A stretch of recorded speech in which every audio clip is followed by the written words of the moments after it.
Welcome to another episode of Follow the Brand. I am your host, Grant McGaw, CEO of 5-Star BDM, a 5-star personal branding and business development company. I want to take you on a journey that takes another deep dive into the world of personal branding and business development using compelling personal story, business conversations, and tips to improve your personal brand. By listening to the Follow the Brand podcast series, you will be able to differentiate yourself from the competition and allow you to build trust with prospective clients and employers. You never get a second chance to make a first impression. Make it one that will set you apart, build trust, and reflect who you are. Developing your 5-star personal brand is a great way to demonstrate your skills and knowledge. If you have any questions for me or my guests, please email me at grant.mcgaugh, spelled M-C-G-A-U-G-H, at 5-star BDM, B for brand, D for development, M for masters.com. Now let's begin with our next 5-star episode on Follow the Brand. Welcome to the Follow the Brand podcast. I'm your host, Grant McGaugh, CEO of 5-Star BDM, where we help you to build a 5-star brand that people will follow. What do leading healthcare CEOs like Lloyd Dean, the late Bernard Tyson, and Eugene Woods have in common? They all share unique talents and abilities that are delivered for their organizations in innovative ways. My next guest, Stonish Pierce, Chief Operations Officer of Holy Cross Health, also possesses unique skill sets that connect his mission, vision, and values for innovation through patients, physicians, and employees. His primary executive brand was crafted through key stretch assignments to make critical administrative decisions that get results that matter. The forethought of utilizing resources innovatively by looking at the data to gain non-traditional operational wins are his hallmark.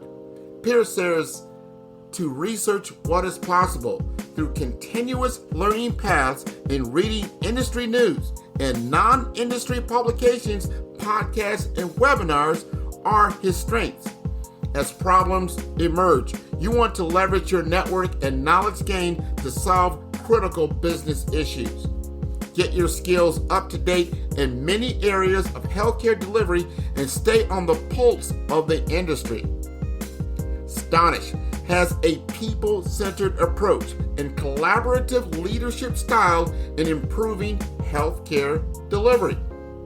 Pierce is a board-certified healthcare executive with diverse clinical and leadership experiences in acute and ambulatory operations from non-profit, public, private, government, academic teaching, and faith-based hospitals to integrated delivery systems and for-profit physical therapy sectors.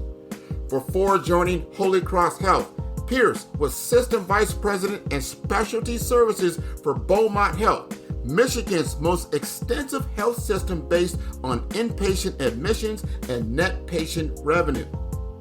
During his tenure there, he recruited more than 150 physicians, co-led the transition of the physical medicine and rehabilitation residency to internal oversight, transitioned the employed hospitalist program to a value-based model, facilitated top decile divisional employee engagement, and transitioned more than 700 physicians to telehealth amid COVID-19. A regular speaker for ACHE, Becker's Healthcare, HFMA, World Healthcare Congress, and World Research Group.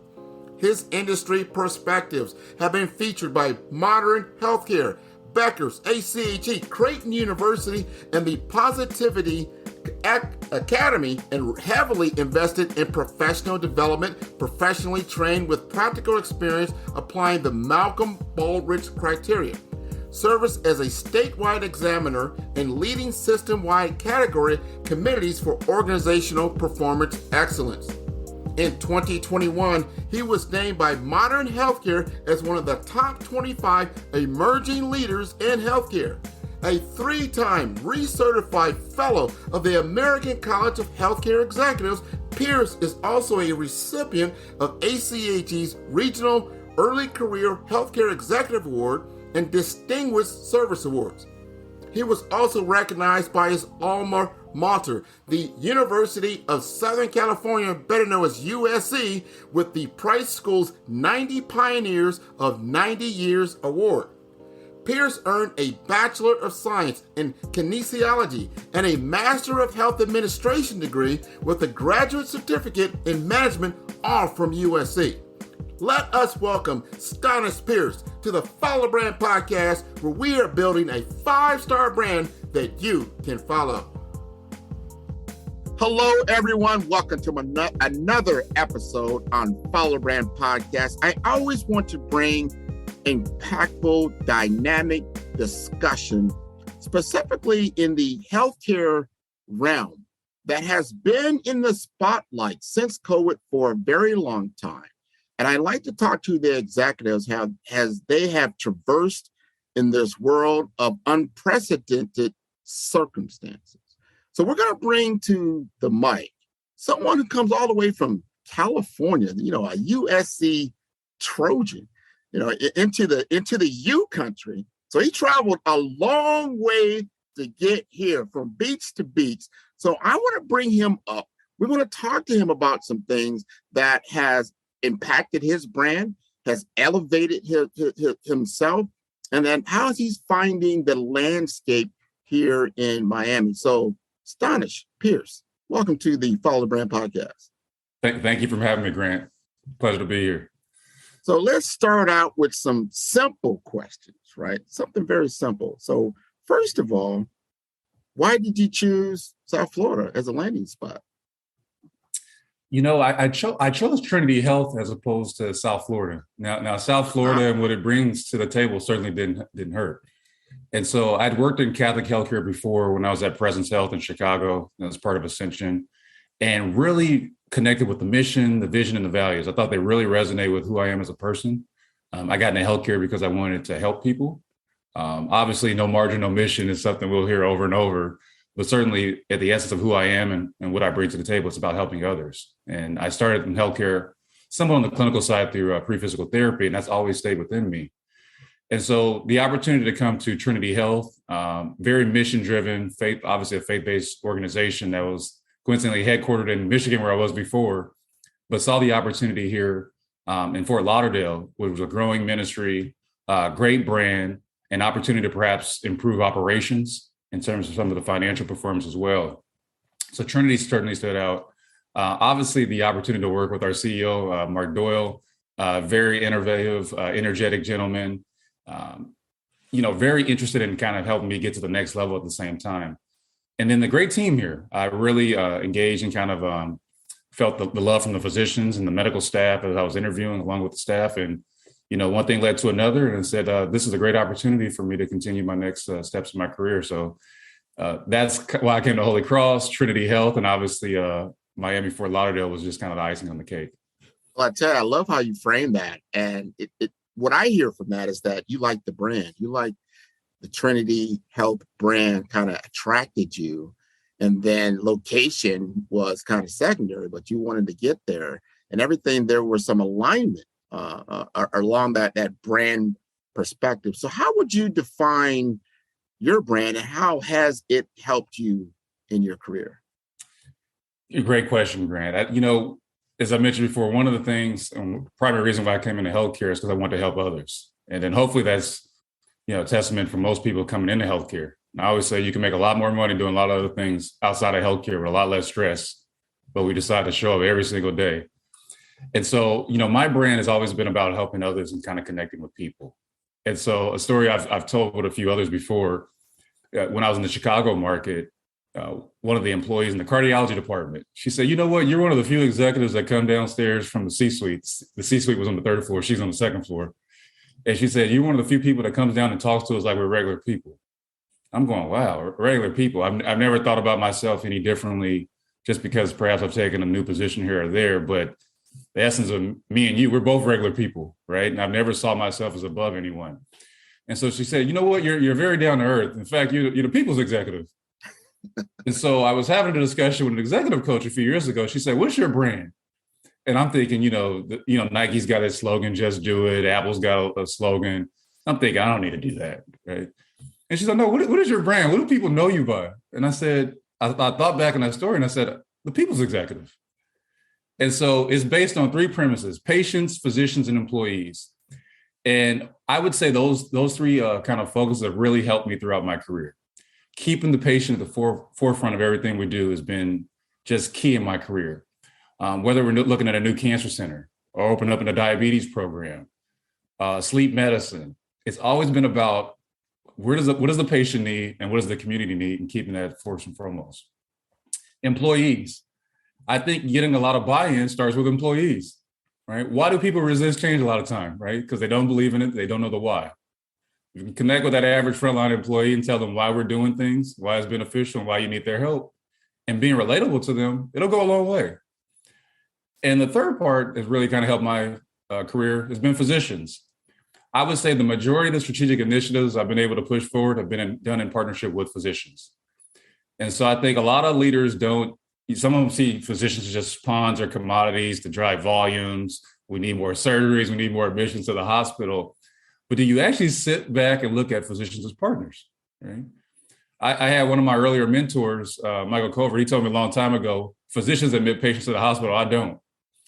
And so that's something that's really resonated with me over the years. It really kind of helped me as part of my success. So to answer your question, Grant, those 3 components of the people's executive: patients, physicians, and employees, keeping those 3 things at the forefront have really helped me throughout my career. And well stated, well branded, I would say, that you stood back and took a look at yourself. And that's really key. It's what others say about you will help you in your definition of scope, because that's what the perception is the reality, right? And if they perceive you as someone that's approachable, that you're a person that they can talk to, you're talking to them on that same level, that goes a long way, specifically what you just said about when you have different initiatives that you're rolling out that affects the culture of the entire enterprise or the hospital system of itself. Now I want to change this a little bit, because my audience that tunes into this podcast, they're at different levels on their journey, their career journey, on their business development journey. And they're looking to get to that next level. A lot of people have what they call the table stakes. You've got the degrees, you've got the extended degree, whether it's a master's degree, a PhD, and things of that nature. So that gives you just, the credentials to get into the room, but to truly get and traverse up the ladders into the C-suites of different organizations. Can you earmark like 3 accomplishments that you feel that you've done for yourself that has helped you in your path forward? Another great question, Grant. Wow. 3 key accomplishments that really probably stand out. Actually going back to the Chicagoland market, I was serving in a similar COO role there. And I had the pleasure of advancing and developing the Presence Center for Cancer and Specialty Care. It's essentially a cancer center. Now, I co-developed a business plan, but what was really instrumental in that particular scenario, we had a convent. There was 11 bedrooms. It was fairly modern. It was only built 10 years before. And the sisters lived there, the nuns, as many people refer to them affectionately. Well, they had departed, and I had to make sure I always say they moved, because one time I said when we got rid of the sisters, and that wasn't what I meant. But the sisters moved and kind of concentrated their housing in the Chicagoland suburbs. So we had this nice convent on our campus. We said, what do we do with this? And we thought about hospice, and before we eventually decided on cancer care. And so that was in partnership with our CEO. But really taking this former convent, utilizing the garage for the linear accelerator and radiation therapy program, and really kind of keeping this concept of this homely feel. The living room became the patient registration area. We called it Patient Family Lounge. And so really kind of making it patient centered. But, I'm very proud of that one. It was something we can talk a lot of detail about, but we knew in that particular service area, cancer was going to increase 18% over the next 10 years. So here it was talking about the very essence of what we talked about earlier in terms of patients, keeping at the center of everything and having the opportunity to respond. Our community health needs assessments said one thing, and I know a lot of all nonprofit hospitals conduct those community health needs assessments, but how many of us actually sit back, look at the data and say, how do we actually respond in a way that not only helps our community, but also makes a margin for our organization? So the President Center for Cancer and Specialty Care is certainly one that stands out. Another one, I'd probably go back almost, believe it or not, it's almost 20 years, about 18 years. I was reading an article in the Wall Street Journal about retail clinics. And, it was a fad. It didn't even exist past the Mississippi River at that point in time. But I was reading this, had a conversation with our CEO at the time in San Diego, Michael Covert. And I said, this is going to come to the West Coast and these are going to expand throughout the country. Now, keep in mind, like I said before, this didn't exist past the Mississippi River. We're talking about San Diego at this point in time.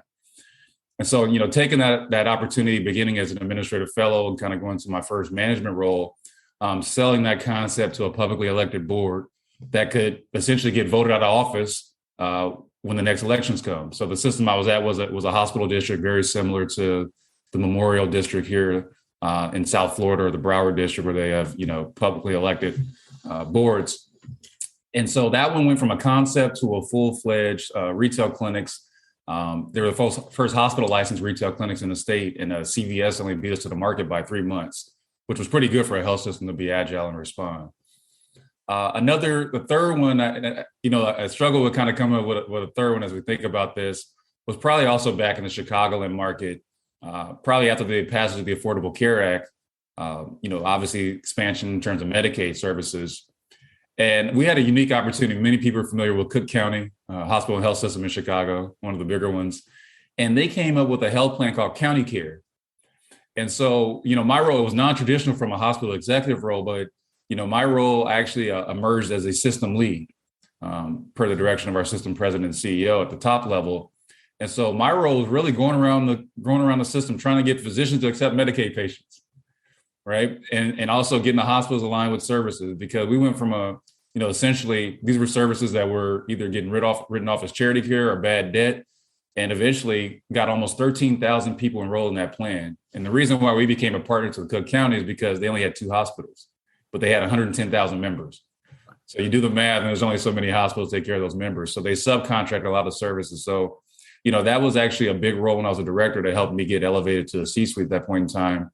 We ended up, as I mentioned, enrolling almost 13,000 patients and made about $2 million for the system at that point in time. So, those 3 things I've kind of given you are some non-traditional hospital operations examples, but certainly to kind of, I made this mark in terms of doing things off the traditional job description and really kind of elevating my career as we went along.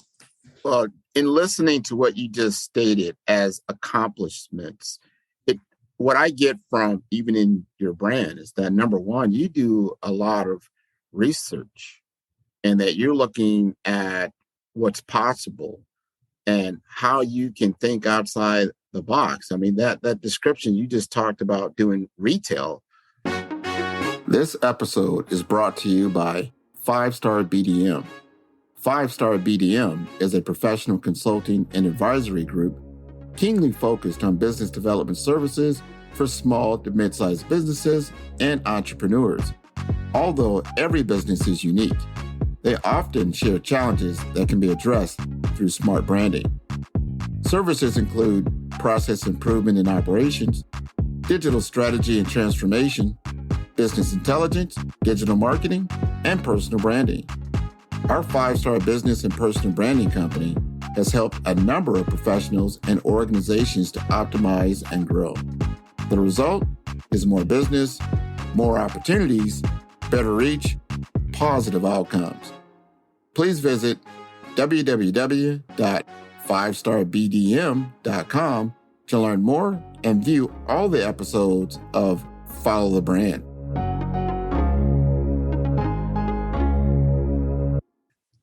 That's only been as an idea, first of all, as an idea, and then implementation, to beat CVS to that market punch, I think is fantastic. And I like that. So I find you as a very innovative person.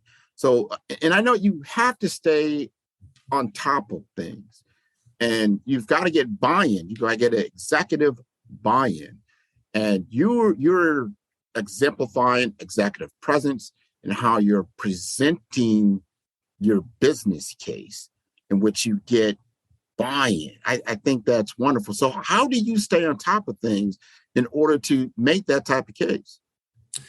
Yeah, that's another great question you asked, Grant. And one of the things I really pride myself is on staying relevant.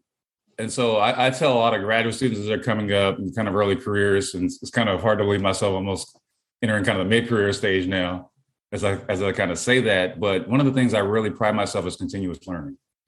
And so I've shared with some colleagues before, I have not missed ACHE Congress in, I believe, 17 years, aside from the pandemic years where it was canceled. And so that's one conference I always look forward to. I always try to take something back. And one of the things I actually do with my direct reports in the past, I said, if you're going to these conferences, I want you to come back and present something to the leadership team so we know kind of what you learned. So it's bigger than just going out and partying or having a good time. And you want to do those things and network, but let's bring one tangible thing back to the organization every time we go to those conferences. And so ACHE is my conference of choice. Becker's Healthcare is something I attend at least the annual meeting every year. I've had the pleasure of speaking at that meeting, but I always take something back from Becker's. I've had the opportunity to attend HFMA events in the past, along with World Healthcare Congress. So continuous learning. Reading. I read something on healthcare pretty much every single week, at least a few times a week. So I really rely on Modern Healthcare. I rely on Becker's, the Journal of Healthcare Management, Health Leaders Media, or some sources.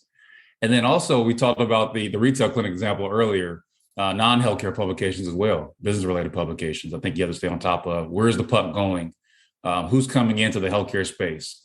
Amazon, we always talk about Amazon. They weren't always in healthcare. Now they're trying to get in healthcare, but we all remember when they were just selling books, right? Right. And now look at Amazon, right? Pretty much all of us have probably ordered something off of Amazon or a family member, whether it's socks, appliances, you name it. But Amazon is something else. But the reason I share that with you, the Wall Street Journal is something else I turn to and really staying abreast. Podcasts, very much like the Follow the Brand podcast here. Listen to the Becker's podcast. ACHE has a podcast. So any podcast of substance, I certainly tune into as well. And I think networking, right? So we talked about kind of attending ACHE Congress, the NACI conferences over the year. It's about expanding your network. And so as problems emerge, you want to tap into your network, and that really kind of helps you learn as well. So, if I had to take 50 states, I probably know someone in 35 to 40 of those states, whether I know them directly or indirectly, that I can tap into. So that's important in terms of, solving ongoing business issues. I can tap into people and say, hey, how are you handling this in California or Texas? And I can call some of those people because I'm not a direct competitor to them, but it's always good to kind of really exchange ideas. And I think the last thing is webinars. I think, during the pandemic, a lot of us had a lot of time to participate in a lot of webinars because everything was virtual, right? And so really, if I see a topic of interest, whether that's from Modern Healthcare, Virginia Mason has some webinars I kind of tap into here and there, but I'll tap into webinars, ACHE, and just to kind of get my skills up to date. And that could be anything from looking at productivity and labor management. It could be marketing communications. It could be surgical operations. It could be robotic operations. I'm going to a conference in a few weeks with Intuitive to really kind of get our robotic program up to speed further than it is today. So those are some of the things I do to get up to speed on an ongoing basis, Grant. Well, that is phenomenal. And I like that you keep yourself on the pulse of what's happening in healthcare, not just in healthcare, but industry, because you have to look at the entire scope of a human being and their experiences, because they touch all the different verticals, every single one of them, right? And all those things kind of come to rest, especially in the hospital. Most people were born in a hospital, and a lot of us will leave this earth in a hospital. So you encompass a lot of that human experience. And I like how you framed about the different professional networks and the networking that you've been able to accomplish. There's three common themes that are constantly coming up in my podcast when I talk to different healthcare executives and executives in general about how they got to these next levels or how they're going to even ascend either further or even help others to ascend. And that is around mentorship. It's around sponsorship. It's around advocacy. And when I think about those three things, I want to ask you about the professionals that you look up to. Are they in the same profession? Are they, higher up on the lateral that you want to ascend to? Talk to me about that a little bit. Yes, I want to address both. Both the questions you kind of asked: mentorship, sponsorship, and then perhaps name drop a few people that have been kind of instrumental in my development and my career thus far. And the first one I'll answer is the people I look up to. Obviously, the recently retired Lloyd Dean. I mentioned his name in a Modern Healthcare article I did a few months ago. He's also a gentleman from very humble beginnings. I come from humble beginnings, and I've never forgotten that. But the essence of his leadership always talked about helping kind of less unfortunate and really utilizing his platform as a voice. So that whole brand, the Common Spirit, I don't work for Common Spirit, but I'm very aware of it, hello, human kindness. And how do you connect an entire company to kind of really get on par with that? So I always appreciated how Lloyd really kind of led with that. And he stayed true to his brand, even as you kind of heard him speak at Becker's and other conferences. So Lloyd is someone I've admired from afar. Another person I really look up to in terms of thinking about names was the late Bernard Tyson, another person that was just unapologetic in his approach, speaking about issues that affect the African-American community in particular, but also minorities as well. And I really appreciated him utilizing this platform as well, because some executives get to those levels and that's kind of cautionary, right? You don't want to lead with that. And so I've always appreciated and continue to appreciate what Bernard brought to the table. And I took a tidbit from him. He had something, an article he wrote years ago. He had the American flag in his office, and he would use that during his executive meetings. And the story behind that, he said he encouraged freedom of speech. He said he might not agree with everything you say, but he encouraged freedom of speech, and everyone had a voice. And so, believe it or not, that's something I actually adopted. I actually have a small flag in my office, and utilize that with my team. They got a kick out of it, but it's the honest truth. Another person really look up to is Eugene Woods, or a lot of people call him Gene Woods affectionately. And, Gene's had this kind of executive presence for years. I knew Gene going way back to when he was at CHI St. Joseph, way back, I believe, in Kentucky. And so, you could always tell he was someone that was going to go to the next level. And just to kind of see the things he's doing now, with the Advocate Aurora merger, the Johnson C. Smith partnership that was announced a few days ago, and even the Innovation District down in Charlotte, it's just it's so great to see. And we share a mutual mentor that we both worked for years back. So that's how I connected with Gene originally. Another person I certainly admire is obviously Michael Covert. I've mentioned his name a few times during this podcast, but he was one of the earlier executives that really gave me an opportunity here in this field. He was one of the first people that really believed in me. And he hired me down in San Diego. I had a chance to go down there because a number of executives that had worked with him in the past. So Eugene Woods had worked for him.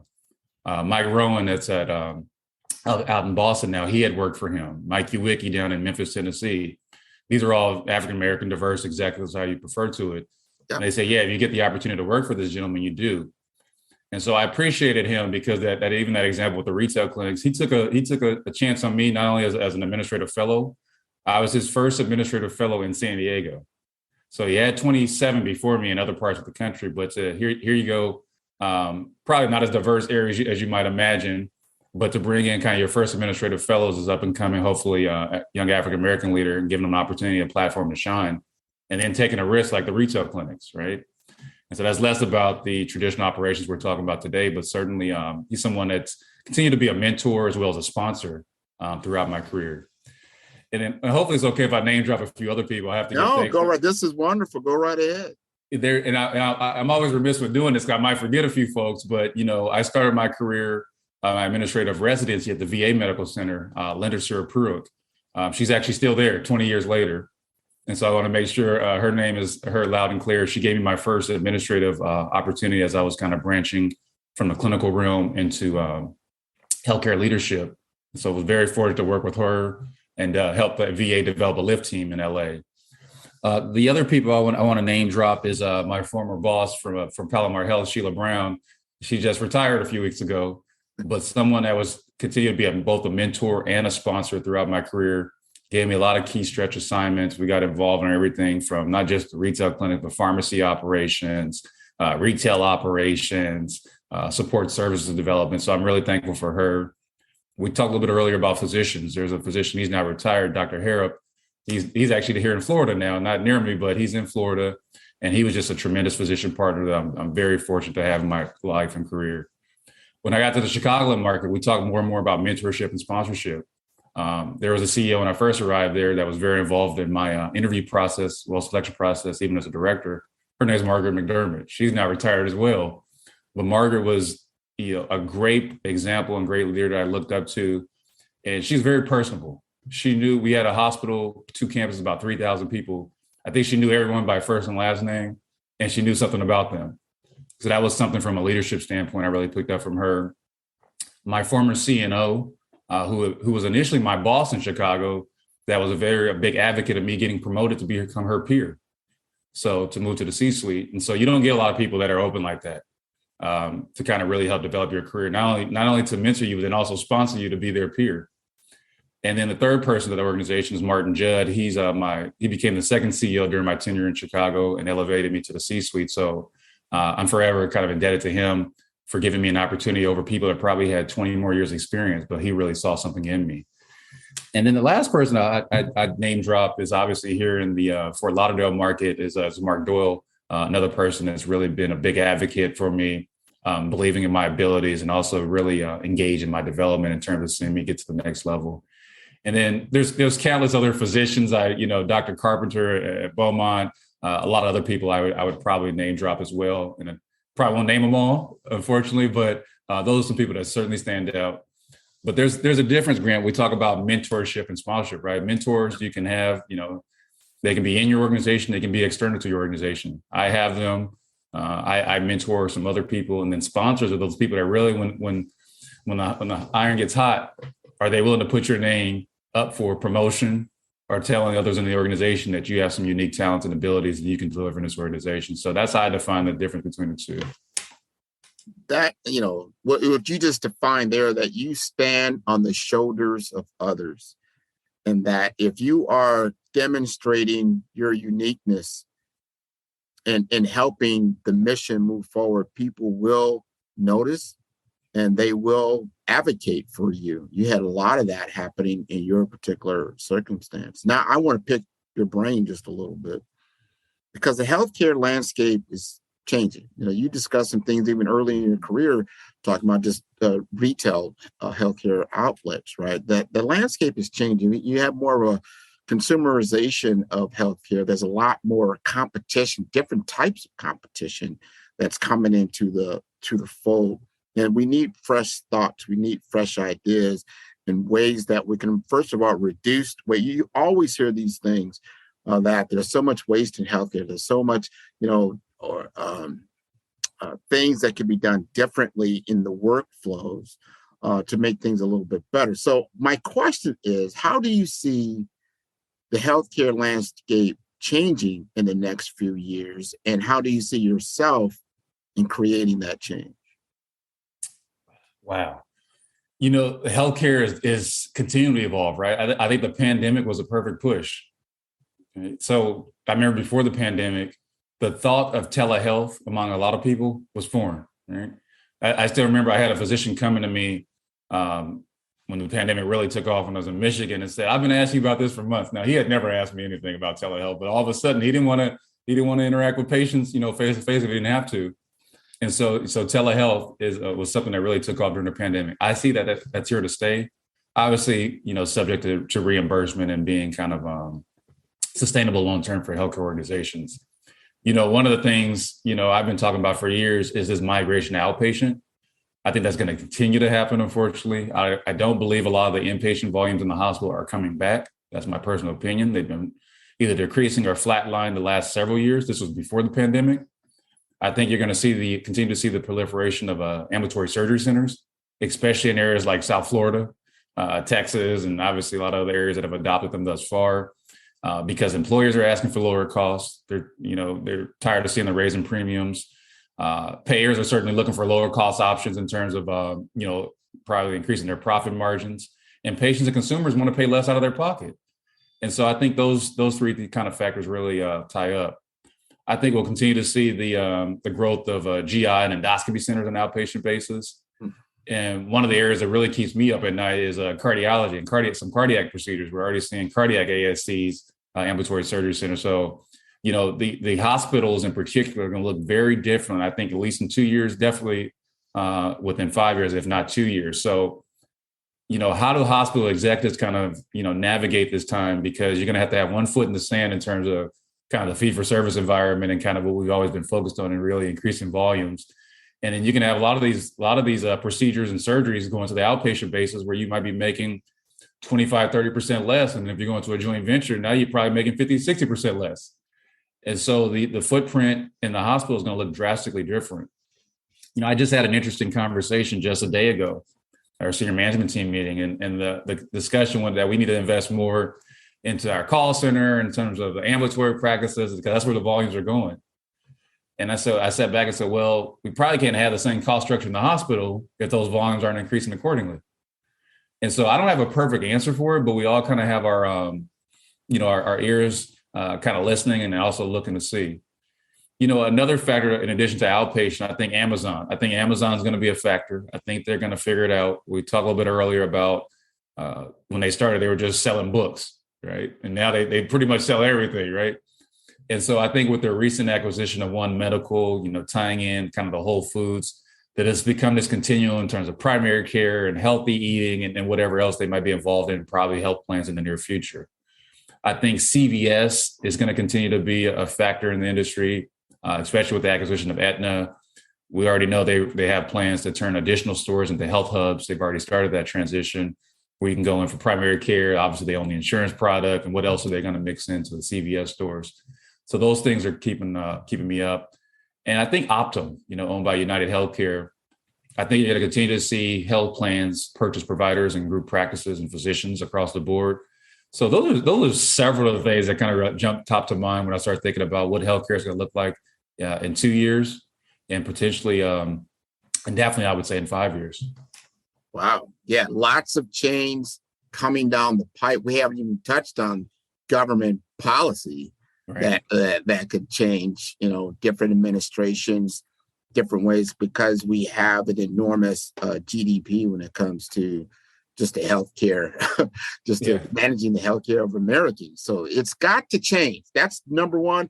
It's going to change. What it changes and morphs into, we will see. I'm glad you brought up the digital transformation. I think that's going to be huge, and it's just a matter of how it's going to happen, because home health care, like you said, most people want to be taken care of in the home. They have a little bit more comfort level, at that point. But the acute care, which hospitals are the masters of, and from an acute setting, it's just all those other electives and other things, and we'll see how that all kind of pans out. So before I let you go, what's the best way for our audience to get in touch with you? Yeah, LinkedIn is fine. LinkedIn is probably the best way. I will respond to your request. And I always say, drop a note or something, at least to say how we met or how we're connecting. One of the things I pride on myself on with LinkedIn is I personally know probably 98% of the people I'm connected with. I could tell you how we met or how we're kind of connected. So it's always personal for me. It's less about just adding connections. And so LinkedIn would be a great resource. I think what you just said is so important, is that controls your feed. So you're going to be, if you're connected to 98% of the people that are there, that there is a reason why you connected to that person that adds to your particular career business development. So then your feed is going to reflect that, and you're going to get good content. So you won't get stuff that's just way out of the box and have no reason being in your feed. So I like how you put that out there. This has been wonderful. And I would encourage the entire audience and everybody in the Trinity Health family to tune into all the episodes of Follow the Brand at www.5starbdm. And that is B for brand, D for development, and for masters.com. Thank you very much for being on the show. It was my absolute pleasure, Graham. I'm glad we were able to connect here and finally get this episode recorded. Yes. Can't wait. Take care.